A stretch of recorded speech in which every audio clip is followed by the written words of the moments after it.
Para que servem esses pontos de restauração? Esses pontos de restauração são criados para permitir que os usuários selecionem um estado anterior do sistema. Esse procedimento serve para que o sistema possa ser recuperado caso ocorra algum problema de vírus, atualizações e outras falhas. E se você não tiver ponto de restauração criado, você não vai poder fazer a restauração do sistema. Esse ponto de restauração ele tem que ser criado antes de acontecer o erro do sistema. Você não pode criar esse ponto de restauração hoje, quando tem o erro, e usar hoje mesmo. E nem pode criar um ponto de restauração quando ele estiver com erro. Somente vocês criam um ponto de restauração com o sistema limpo e sem erro.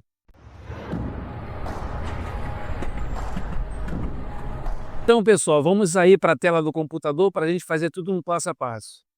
Vamos aí, ao lado do menu iniciar, aí nessa barrinha de pesquisar, vocês digitam criar ponto de restauração. Dão um clique nesse aplicativo, vai abrir aí a propriedade do sistema, onde essa caixa não está configurada, nós temos que configurar. Clicamos em configurar, vamos ativar a proteção do sistema e elevar o nosso disco ao máximo. Clicamos em aplicar e OK. Então nossa caixa foi configurada. Agora vamos clicar para criar e aqui vocês vão dar qualquer nome a esse ponto de restauração. Eu vou colocar aqui o meu nome e vou clicar para criar.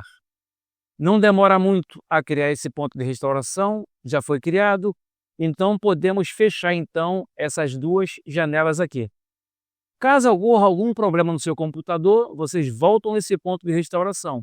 Novamente aqui em pesquisar, vocês digitam ponto de restauração. Clicam no aplicativo e lá em cima agora que a gente vai clicar em restauração do sistema. Vocês podem ver aqui que quando não tem ponto tem um X em vermelho. Esse está normal, vamos clicar em avançar. O nosso ponto que foi criado, selecionamos ele e clicamos em avançar. Vamos confirmar clicando em concluir e o sistema informa, uma vez iniciada, a restauração do sistema não pode ser interrompida. Deseja continuar? Vocês clicam em sim, que o sistema vai fazer todo o procedimento sozinho. Vocês não precisam clicar mais em nada. Nesse procedimento aí não pode ter erro nem travamento do sistema.